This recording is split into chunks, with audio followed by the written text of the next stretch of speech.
नमस्कार, प्राइम संवादमा हार्दिक स्वागत छ। म दृष्टिवाणी धिताल।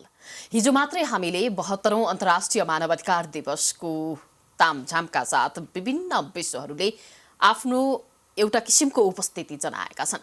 मानवाधिकार क्षेत्रमा जति पनि घटनाहरू भएका छन् र ती घटनाहरू कसरी सम्बोधन भए भन्ने आफ्नो आफ्नो देशले विभिन्न किसिमको एउटा प्रभावकारिता छोड्ने प्रयास गरिरहेको छ।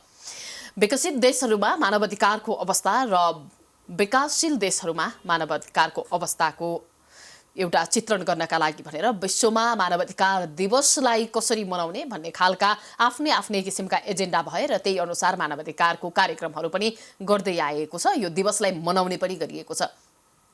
दिवस हिजो मनाएसँगै हामीले मानवाधिकारका क्षेत्रमा कति यस्ता उल्लङ्घनका घटनाहरू छन्, मानवाधिकार उल्लङ्घन भएका घटनाहरू छन्, कति मानवाधिकार कर्मीहरूले मानवाधिकार दिलाउन नसकेको अवस्था छ, सरकारका तर्फबाट भएका कमी कमजोरीहरूका कारण अझै पनि धेरै भिक्टिमहरू रोइरहेकै अवस्था छ। बेपत्ता भएका परिवारहरू अझै पनि आफ्नो मान्छेको पर्खाइमा छन्। कतिपयले जीव धन केही पनि राख्न सकेका छैनन्। द्वन्द्वबाट हामी भर्खरै मात्र बाहिर निस्किएका छौँ। फेरि पनि द्वन्द्वको एउटा अवस्था सृजना हुन्छ कि भन्ने आपतकालीन अवस्था सबैको मन मस्तिष्कमा आउँछ भन्ने डर पनि भएको छ।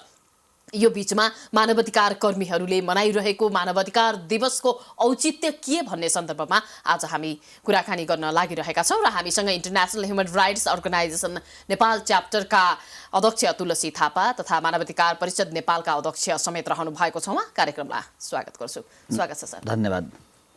मानवाधिकारको विषयमा कुरा गर्ने हो भने विश्वको कुरा एकातिर छ, हामी नेपालीहरूको अवस्था अर्कैतिर छ। मानवाधिकार संरक्षण हुन नसक्नु, हिजोको कार्यक्रम मनाइरहँदाखेरि नेपालमा मानवाधिकारका चुनौतीहरू, जसरी चाहिँ मानवाधिकारलाई हामीले सुरक्षित गर्न सकेका छैनौँ, संरक्षण गर्न सकेका छैनौँ, तपाईँले कसरी लिनु भएको छ हिजोको कार्यक्रम र यो पछिल्लो मानवाधिकारका घटनाहरू जसरी उल्लङ्घन भइरहेका छन् मानवाधिकारहरू, त्यो विषयमा कुरा गर्नु पर्दाखेरि?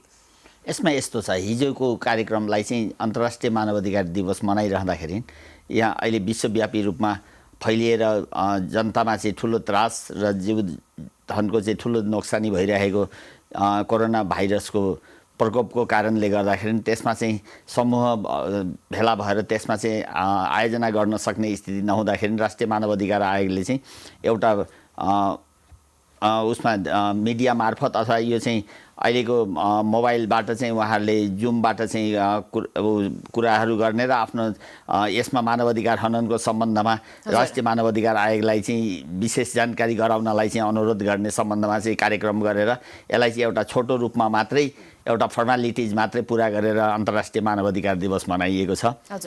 यसै क्रममा चाहिँ के छ भन्दाखेरि हजुरले सोधेकोमा जस्तो मानवाधिकारको स्थिति नेपालमा के छ भनेर भन्दाखेरि अब मानवाधिकारको स्थिति अन्तर्राष्ट्रिय जगतलाई हेरेर नेपालको स्थितिमा त सन्तोषजनक छैन, यो पक्कै कुरा हो।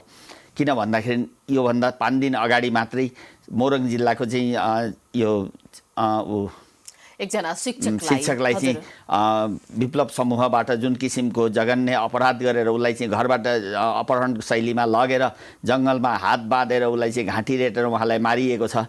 यो चाहिँ साह्रै दुःखद घटना हो र यसमा चाहिँ हाम्रो मानवाधिकार तर्फबाट म के भन्न चाहन्छु भने राज्यलाई सचेत भएर राज्यले चाहिँ कठोर कदम चाल्नुपर्छ। यस्तो किसिमको क्रियाकलाप द्वन्द्व आज समाप्त भएको 10 वर्ष पनि हुन सकेको छैन। यो स्थितिमा फेरि दोहोरिएर त्यसरी नै व्यक्तिको ज्यान लिने काम जुन किसिम जघन्य अथवा जुन किसिमको अमानवीय व्यवहारबाट चाहिँ उहाँको हत्या गरिएको छ त्यो साह्रै निन्दनीय र यो चाहिँ मानवाधिकारको चाहिँ चरम उल्लङ्घन भएको भन्ने हाम्रो बुझाइ छ। हजुर, अब मानवाधिकार सङ्गठनका कुरा गर्ने हो भने, संस्थाहरूका कुरा गर्ने हो भनेदेखि, नेपालमा राष्ट्रिय मानवाधिकार आयोगकै कुरा गर्ने हो भने कुनै पनि स्वच्छन्द रूपमा चाहिँ जनताका निमित्त सङ्गठित भएको जस्तो अवस्था देख्न सकिँदैन।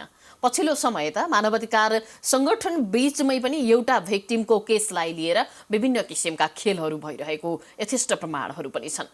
यो किन भइराखेको छ? यस्तो किसिमको क्रियाकलापबाट अगाडि बढ्दाखेरि मानवाधिकार कर्मीहरूको धर्मनिर्वाह गर्न सक्छन्? पक्कै सक्दैनन् र सकिँदैन पनि।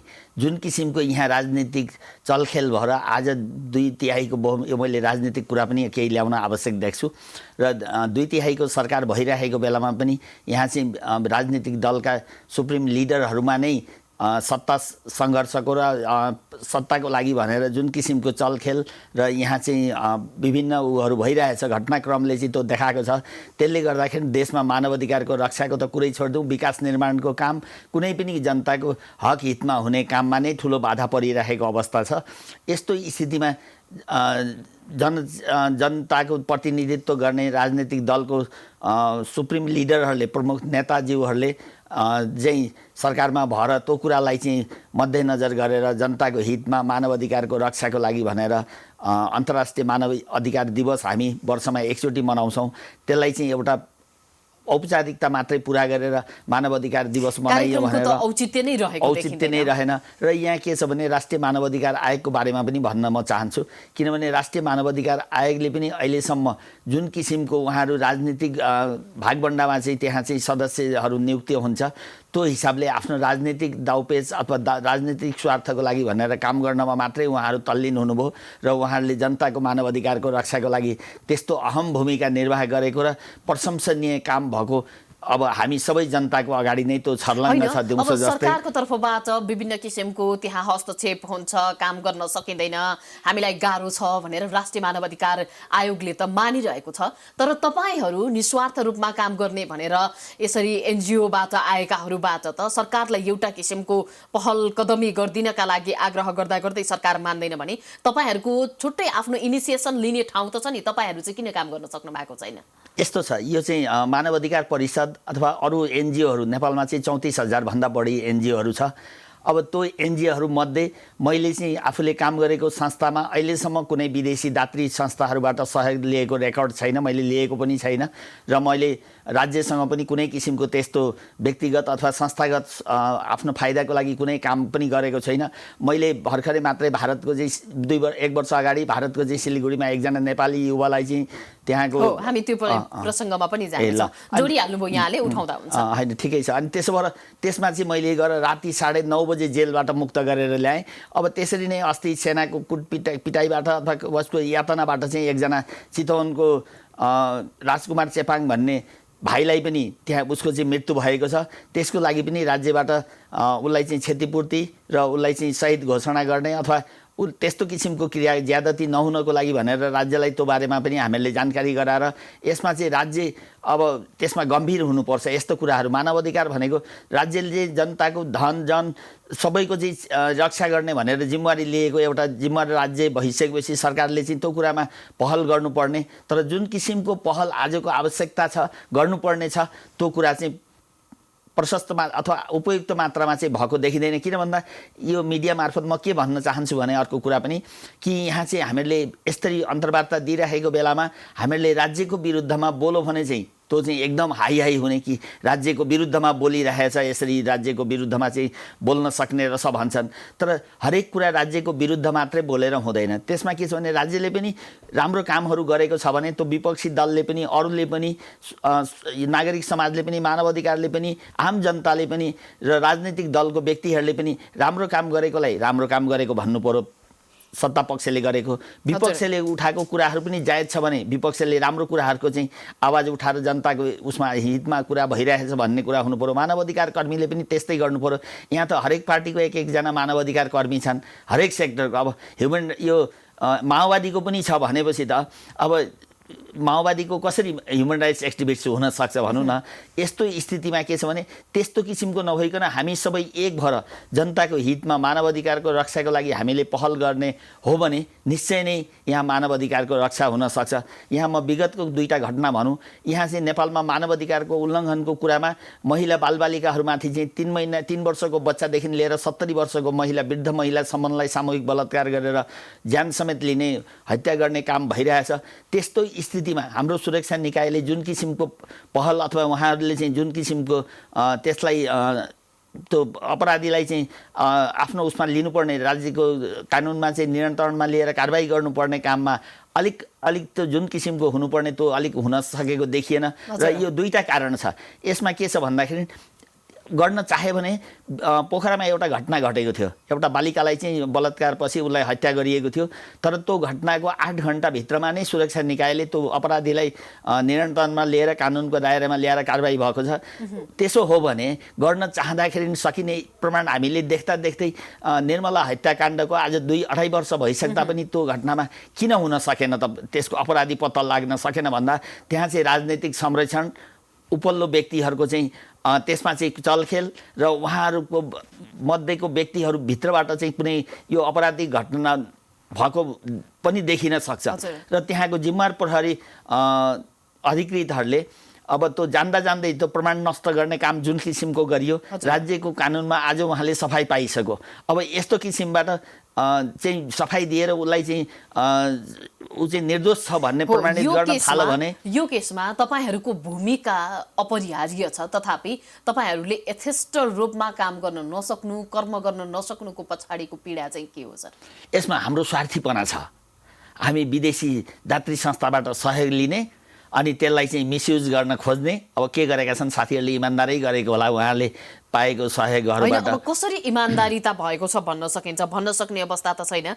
यो निर्मलाको केसमा हेर्ने हो भनेदेखि कैयौँ मानवाधिकार कर्मीहरू त्यहाँ पुगे, वर्षौँदेखि यो अब यस्ता किसिमका घटनाहरू भइरहेका छन्। मानवाधिकारको केस स्टडीलाई हेर्ने हो भने, उनीहरूले गरेका केस स्टडीलाई हेर्ने हो भनेदेखि अब यो भिक्टिमले न्याय पाउन सक्ने अवस्था छ भन्नेसम्मका केस स्टडीहरू भएका हुन्छन्, तथापि न्याय पाउँदैनन् भनेपछि यो काम गरे जस्तो गर्ने, काम नगर्ने खालको प्रवृत्तिप्रति चाहिँ र सँगसँगै यो सङ्गठनहरू धेरै खोल्ने, विभाजित हुने एउटै लक्ष्य भएपछि यसरी विभाजित भएर पछाडि लाग्नुको पछाडिको त डलरको खेल नै हो भन्ने गरिन्छ। अब तपाईँले हामीले कहीँबाट पनि लिएका छैनौँ, केही पनि लिएका छैनौँ, हामी स्वतन्त्र रूपमा चलिरहेका छौँ भन्नु भएको छ। कसरी चल्नु भएको छ त?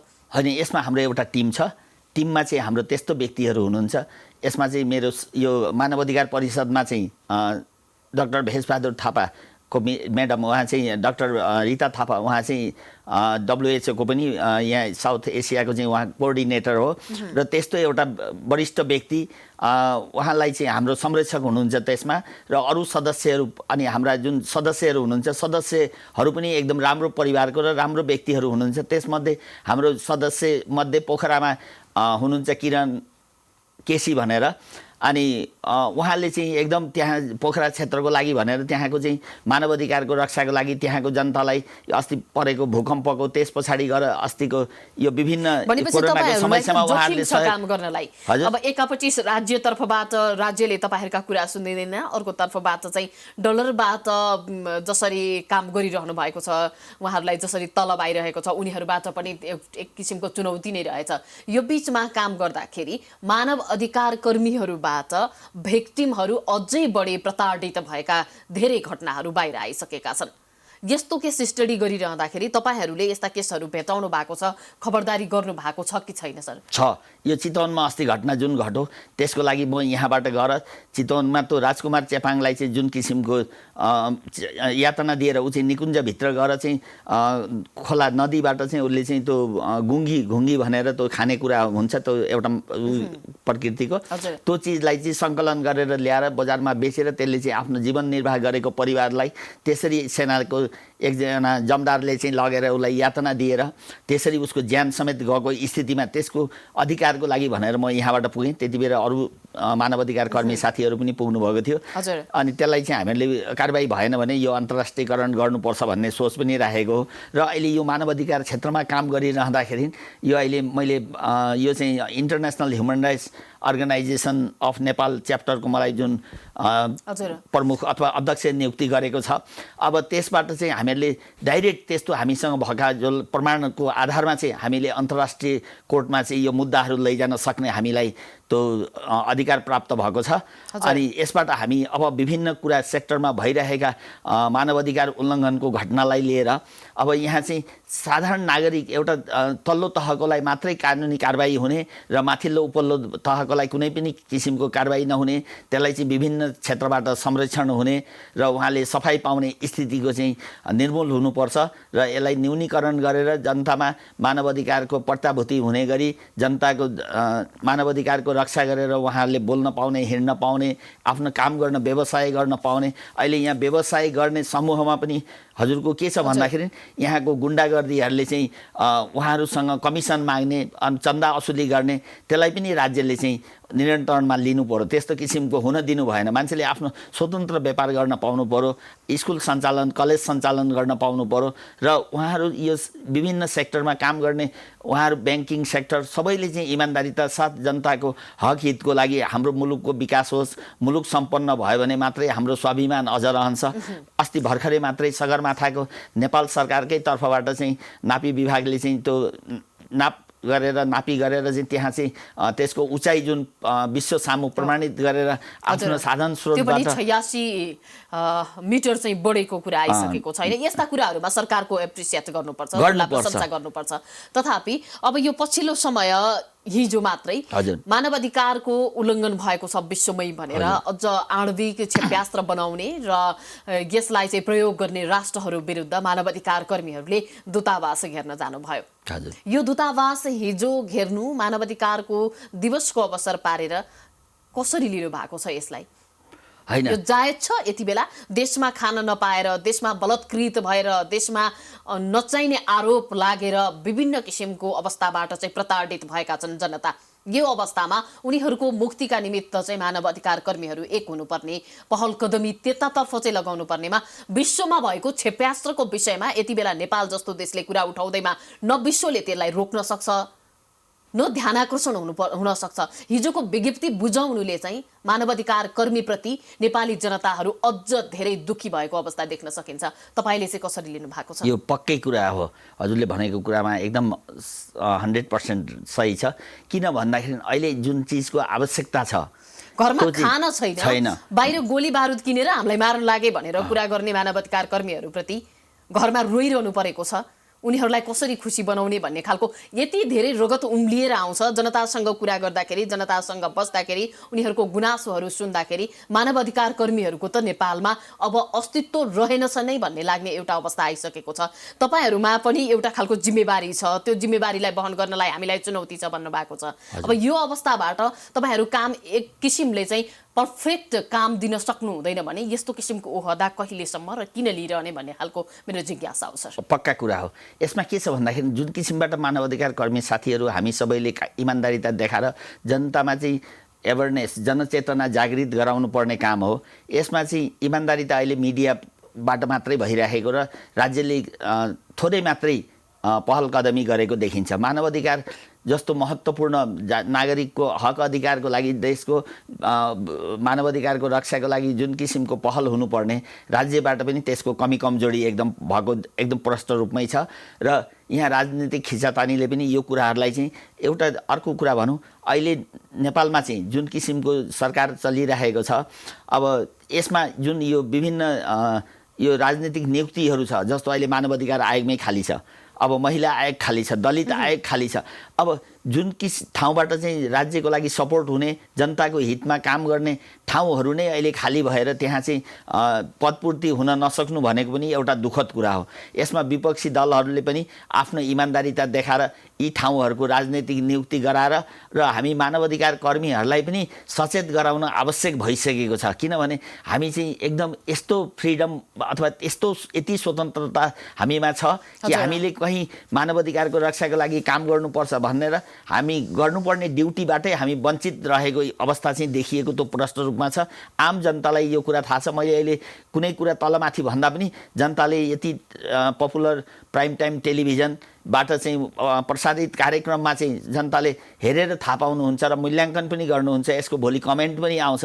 तर के छ भने मानवाधिकार कर्मीले जुन भूमिका निर्वाह गर्नुपर्ने यसमा 20% पनि काम भएको चाहिँ मलाई पनि लाग्दैन। किन भन्दाखेरि हामीले त्यो सक्षमता देखाउन किन कमजोरी गरिरहेका छौँ, यो चाहिँ अब एउटा मेरो अर्को हामी कार्यक्रममा जिज्ञासा रहेको छ, अलिकति अन्त्यतर्फ पनि आइसकेका छौँ। यहाँहरूले कुनै प्रतिवेदन बनाउनु भयो, कोही भिक्टिमका बारेमा केस स्टडी गर्नुभयो, त्यसपछि सरकार समक्ष यस्तो किसिमको कारबाही गर्नु पर्यो भनेर यहाँहरूले पहल गरिसकेपछि सरकारले गर्ने सम्बोधन, यहाँहरूलाई दिने प्रतिक्रिया चाहिँ कस्तो हुन्छ? जस्ताको त्यस्तै भनिदिनु होला। होइन, यस्तो छ, राष्ट्रिय मानवाधिकार आयोगले जुन प्रतिवेदन पेश गरेको छ त्यसैलाई कार्यान्वयन गर्ने पक्षमा सरकार नभएको स्थिति छ। भनेपछि अब अरू एनजिओहरूले मात्रै त्यो त राष्ट्रिय मानव अधिकार आयोग हो र उहाँहरूले पनि कुनै प्रतिवेदन दिँदाखेरि कसैको व्यक्तिकोलाई आक्षेप लाग्ने गरी अथवा उहाँको चाहिँ प्रमाण नभइकन आधार बिना प्रमाण चाहिँ मानवाधिकार उल्लङ्घन भयो भनेर कसैको नाउँ समावेश पूर्वाग्रही भएर राख्नु चाहिँ सबभन्दा गलत कुरा हो। र यो मैले के नबुझेको कुरा छ भन्दाखेरि मैले यो काम गरेको 20 वर्षभन्दा बढी भइसक्यो, 2 दशक नागिसकेको छ मानवाधिकार सेक्टरमा। यो हुँदाखेरि अहिले आएर मानवाधिकारको जुन त्यहाँ चाहिँ मानवाधिकार आयोगको सदस्यज्यू अध्यक्षज्यूहरू भएको बेलामा उहाँहरू 6 वर्षको पदावधिमा चाहिँ कुनै प्रतिवेदन सरकारलाई नदिने, जब जाने 1 हप्ता बाँकी 2 दिन बाँकी हुँदाखेरि चाहिँ उहाँहरूले कति 100 पृष्ठको चाहिँ यो प्रतिवेदन तयार गर्ने र अनि जान लागेकै बेलामा अनि उहाँहरूले चाहिँ त्यो प्रतिवेदन पेश गरेर राज्यलाई कार्यान्वयन गर भनेर भन्नु कति औचित्य होला। त्यो कुरा चाहिँ घरमा बाघले आएर कुटे जस्तो गर्छु भने जस्तो पनि देखिन्छ। र अर्को कुरा के छ भने यहाँ ओहदामा हुँदाखेरि त्यस ठाउँमा त्यो सेक्टरमा जुन ठाउँमा उहाँले काम गरिरहनु भएको छ त्यहाँ महानुभावहरू उहाँहरूले चाहिँ यो ठाउँमा यो गलत छ, यहाँ बदमासी भएको छ, यस्तो हुनु हुँदैन भनेर उहाँहरू कहिल्यै हाम्रो नेपालको कुनै उसले पनि भन्नुहुन्न, ब्युरोक्रेट्समा हुनेले पनि भन्नुहुन्न, राजनीतिमा हुनेले पनि भन्नुहुन्न र अरू कुनै सेक्टर सामाजिक सेवामा अब जति बेला उहाँ चाहिँ पदच्युत हुनुहुन्छ, पदबाट हट्नुहुन्छ त्यसको भोलिपल्ट 12 घण्टा पनि नबित्दै उहाँले चाहिँ अनि अन्तर्वार्तामा भन्न थाल्नुहुन्छ यहाँ चाहिँ यस्तो यस्तो किसिमको ज्यादती भएको छ, यहाँ यो नहुनु पर्ने, राज्यले यहाँ गलत गर्यो, अरूले यो गर्यो त्यो गर्यो भनेर भन्छ। यस्तो कुराहरू चाहिँ अब यो परिप्रेक्ष्यमा सरकारको तर्फबाट जनताका निमित्त यस्तो किसिमको उत्तरदायित्व बोध भइरहेको छ जहाँ जनताका समस्या सम्बोधन भएको छैन, मानवाधिकार कर्मीहरूबाटै पनि जनता भिक्टिम छन्, अहिले पीडित छन्। अब यो सन्दर्भमा तपाईहरू एक आपसमा जुटेर काम गर्न सकिरहेको अवस्था छैन, जसको जे रोल हो, जसको जे उद्देश्य हो त्यो प्राप्त हुन सक्ने अवस्था पनि छैन भनेदेखि मानवाधिकारको अवस्थालाई सुदृढीकरणतर्फ उन्मुख गराउन, यहाँहरूको भूमिकालाई प्रभावकारी बनाउन कसले आएर के गरिदिने त? सरकार जिम्मेवार छैन, सरकारले गर्न सक्दैन, मानवाधिकार कर्मीहरू एक आपसमै डलरका निमित्त लडिरहेका छन् भनेपछि अब यो अवस्थाबाट उन्मुख हुनका निमित्त चाहिँ कसले इनिसिएसन लिने, कसले चाहिँ व्यवस्थित ढङ्गबाट काम गर्ने भन्ने एउटा चुनौती छ। तपाईहरु यो जिम्मेवारी लिन सक्नुहुन्छ?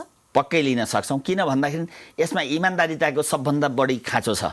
मान्छेमा इमानदारीता भयो भने उसले जुनसुकै सेक्टरमा जस्तोसुकै स्थितिमा पनि काम गर्न सक्छ।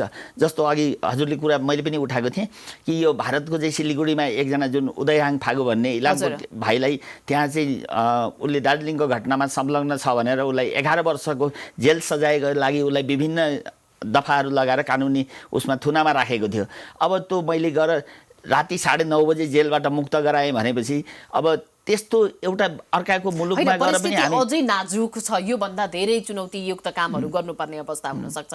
यहाँलाई धेरै धेरै शुभकामना। कार्यक्रममा आइदिनु भयो, हामीलाई मानवाधिकार हननका विषयमा काम गरिरहेको आफ्नो एउटा कामको विषयमा जानकारी दिनुभयो भने अघिल्ला चुनौतीहरूका विषयमा कसरी अगाडि बढ्नुपर्छ भन्ने लगायतका कुराहरूमा पनि जानकारी गराउनु भयो। धन्यवाद। धन्यवाद। दर्शकवृन्द, मानवाधिकार उल्लङ्घनका घटना एकपछि अर्को भइरहँदाखेरि हाम्रा मानवाधिकार कर्मीहरू के कसरी अगाडि बढिरहेका छन् र जनताको सुरक्षार्थ, जनताको मानवाधिकारलाई जस्ताको तस्तै संरक्षण गर्नका लागि उनीहरू किन चुकिरहेका छन् भन्ने कुराको सार संक्षेप हामीले प्रस्तुत गर्यौं। यो त एउटा उदाहरण मात्रै हो। मानवाधिकारका घटना कसरी घटिरहेका छन् र सरकार कसरी हेरिरहेको छ, मानवाधिकार कर्मीहरू मानवाधिकार हनन भएका व्यक्तिलाई प्रयोग गरेर कसरी अन्तर्राष्ट्रिय स्तरमा आफू बलियो भइरहेका छन् भन्ने धेरै नमुनाहरू बाँकी छन् र धेरै उदाहरण बाँकी छन्। मानवाधिकार कसैको पनि हनन नहोस् र कोहीद्वारा पनि अरूको मानवाधिकार हननका घटनाहरू नहुन् भन्ने अपेक्षाका साथ आजको कार्यक्रमबाट बिदा हुन्छु। नमस्कार।